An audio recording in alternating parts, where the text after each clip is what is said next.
Good morning. This is September 17th, 2018, and this is the second video from Phoenix Natural Health. So today we're going to be discussing grief, particularly adoption, foster care, and community abuse in relation to grief. So the reason why I'm discussing grief today is because grief is associated with a lot of illness in Oriental medicine. Now, understand that your organs in Oriental medicine, such as your lung, your heart, your spleen, they have a completely different viewpoint, such as spleen is responsible for transformation and transportation, but we're not talking about the organ. We're talking about chi. Now, chi is not measurable in Western medicine. You can't take a chi test. And chi is carried in meridians, and you can't do a meridian test either. But yet there is a whole anatomy structure of meridians that you can study in Oriental medicine. Now, lung is called the delicate organ. It's easily injured. And its energy, its chi, flows down, where it is captured or grasped by the kidney. Now, in Chinese medical theory, if a person has exercise exertion asthma, that's because the kidney cannot grasp lung chi. So, when you're grieving, grief is the emotion of the lung. So groaning, weeping is the sound of the lung. All the different organs have an associated sound, an emotion, a color, a taste. All right. So we're gonna so now if your lung cannot descend because it's knotted and stuck, then kidney chi cannot rise up and grasp, which causes problems, like problems breathing. How about lung infections? How about some depression because other organs get involved because they're not getting their energy because this flow ain't happening, right? So grief, community grief. And a huge, huge thing in our community in the U.S. has to do with family. Family relationships, family bonding. And right now we're in a really, really vicious cycle. I'm going to read you some statistics right now. And of course I'm going to provide links to different websites so that you can kind of explore this yourself, all right? Now, how many people are from foster care and adoptees wind up in prison? There's a website called liftingtheveil.org that discusses this. In Contra Costa, California, 1/3 of foster care kids end up homeless. 45%. That's 45% of kids in foster care in Contra Costa County, California, end up homeless after the first year of being released. Once you turn 18, your ass is out the door. And these kids are not prepared. They're homeless. How about 90% of the street kids in Calgary, Canada are foster kids? 90%. The prison system in 1991, a study was done. 75% of the kids in the prison system, folks in the prison system, are out of foster care. According to the National Association of Social Workers, folks that abuse drugs and alcohol problems in the state of Illinois, 80% of those were once foster kids. People, do we have a problem, especially when over half of America, half of the kids and families in America wind up in foster care or adoption? Grief. CaliforniaWelfare.org is a resource for adoptee and birth parents. And they have a study that you can look at, which is called The Hidden Impact of Adoption. So what is the hidden impact of adoption? I thought it was a panacea, right? Isn't that what we're told? Isn't it wonderful to be an adopted kid? Isn't that what you're told? You're so lucky, right? I heard that all my life. I'm an adoptee. I was an illegal adoption, right? That happens in this country. Taken away from your parents because somebody else wants a kid. In my incidents, my biological mother had epilepsy, and this was in the 60s. But we're going to talk a little bit more. It's still going on. And she had epilepsy, and she was in Morningside Hospital in Washington State, where she met my dad. You've heard about this place. They made a movie about it called One Flew Over the Cuckoo's Nest.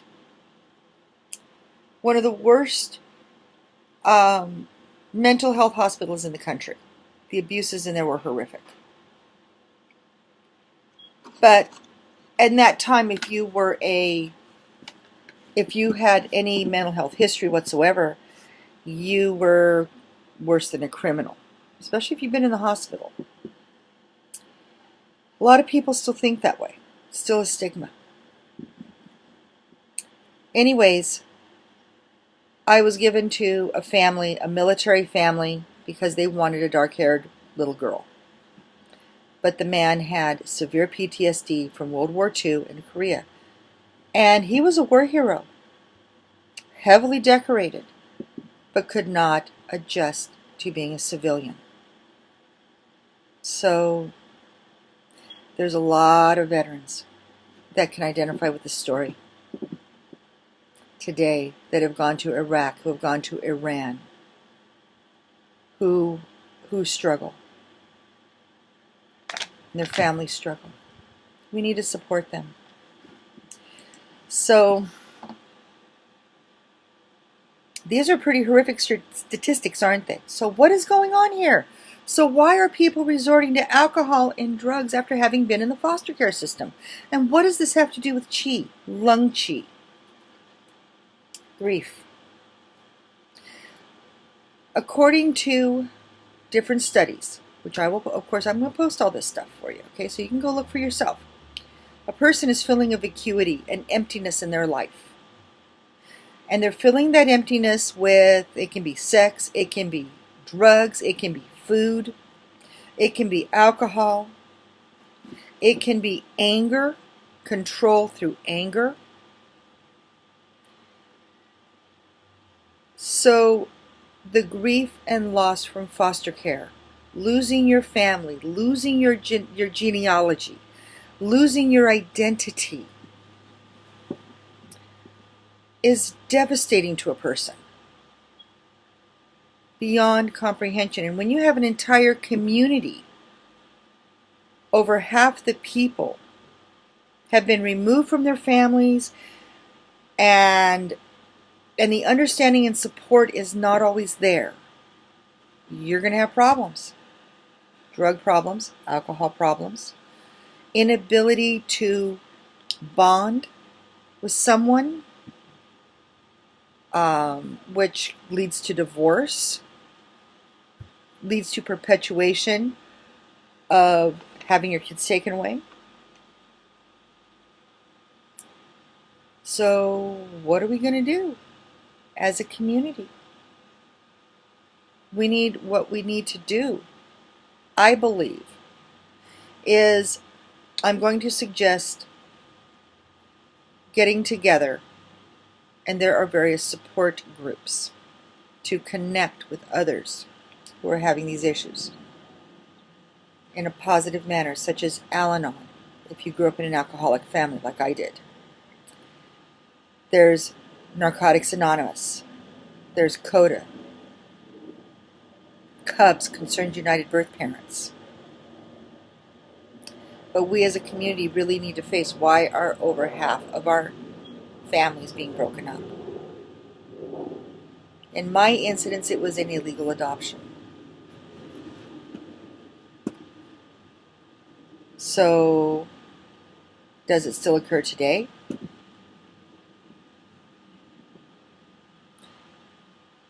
My daughter was recently exonerated in the death of her 5-year-old child. The little girl was at a pool party at someone else's house 2 years ago. This is the anniversary of her death. She went to go play with some other kids, to go swimming. And she wasn't watched, and she drowned. It happens. There is an organization to teach children up to as young as 3 months old how to swim. It's called British Swim School. They're associated with LA Fitness, and they teach children how to float, how to not drown. They'll teach adults too. I know, shameless plug.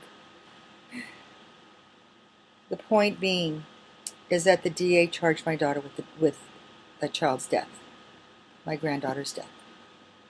So not only did my daughter lose her child, but the government then charged her. She was finally exonerated. But how many times does a government entity make allegations against us that cost us our children, our freedom? I'm going to give you a website where you can document abuse, civil rights abuse, constitutional rights abuse, the judge, the district attorney. You have rights, people. Part of recovering our lung chi from knotted grief is action. Okay, pain, whether it's emotional pain or physical pain, is knotted chi. And when your emotions are blocked because of grief, it can express into your physical body. Fibromyalgia, joint pain, arthritis, because of just the interconnection of your meridians and how they're interdependent upon each other. So let's free them up. We're voting this year. And instead of worrying so much about what Trump did 20 years ago, why don't we look at our local city officials? If you get a traffic ticket, you're going to be in front of a local judge, not Donald Trump. If you're facing a CPS worker, do you know your civil rights? Do you know your constitutional rights? Do these people abuse those rights? Have you experienced that? Then document it. Please document, document, document. Date, time, person.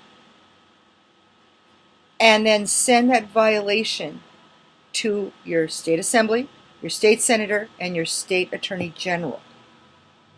I'm a petitioner, meaning I go and take state laws, proposed laws, to get a proposition number, which requires me to go out and get signatures. Do you know how many times I've been threatened with arrest by police when I am standing in my constitutional rights? And in fact, I can sue, according to the law, $5,000 per incident of my rights being violated in gathering signatures. The police don't uphold that law. They don't uphold the right of initiative signature gathering. And the judges don't uphold the judges don't uphold the Constitution. Not in my experience. But we the people vote these people into office. Document your abuses. I'm going to give you a website where you can post county, city, and what happened. That frees up lung chi. That frees up your grief through action, positive action. Support. Talking to other people who have had similar experiences. And you have the right to vote people into office or to hold accountable people that are appointed. Exercise your rights. Vote with knowledge. That's going to free up a lot of chi and a lot of community frustration over these incidences. Instead of vocalizing and complaining, venting is great. We all need to vent. That's what I'm doing here. But action, people. See a natural health physician who can help you with your meridian balance. There's a point on your biceps. I'll show you right here. Straight up. That helps release grief. Lung 6. It helps lung 3, I'm sorry. It helps release grief. Right there. Both sides of your arm. So, but see an acupuncturist. Acupuncture, because you're dealing with meridian and energies, can really help a lot with grief and with emotional pain. Meditation. Go online. Louise Hay on YouTube. Jack Cornfield on YouTube. Christy Sheldon also on YouTube. These guys have some fantastic meditations that can help free your energy. That can help free the pain of grief.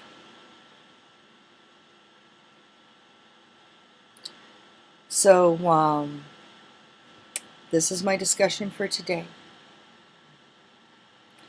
And in conclusion, number 1, acknowledge your grief. Face the elephant in the room. It's in the past. It's a ghost. It cannot hurt you any longer, but the effects of it can be released now. Number 2, write down, document, journal your incidences. Journal what is hurting you. That is such a huge release.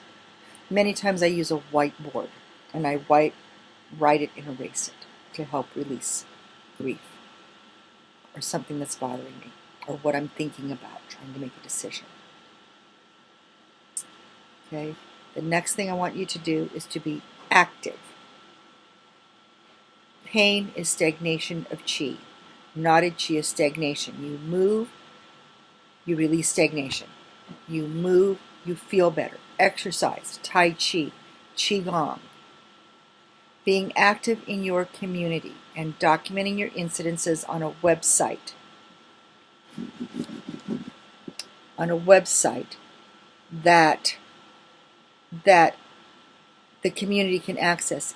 And look at these people that are abusing their power. CPS workers, DA, community leaders. Look at these people and vote them out of office. If they're appointed, then contact the entity that is appointing them. File complaints. Go to the Attorney General's office. Talk to your state assembly, state senator. Get to know these people. If they're not doing their job, vote them out of office. That feels so good, doesn't it? To stand up to the bullies, to exercise the power of the people, right? As an individual to make a difference. You talk about freeing up some chi, releasing some grief. That does it. That is amazing to do. Make a commitment to take your story, your experience, to help others. Helping to prevent someone else's suffering from experiencing what you've experienced is also so healing to you. You help them, and you also help yourself. All statements are my own opinion. I am not politically correct. Sorry.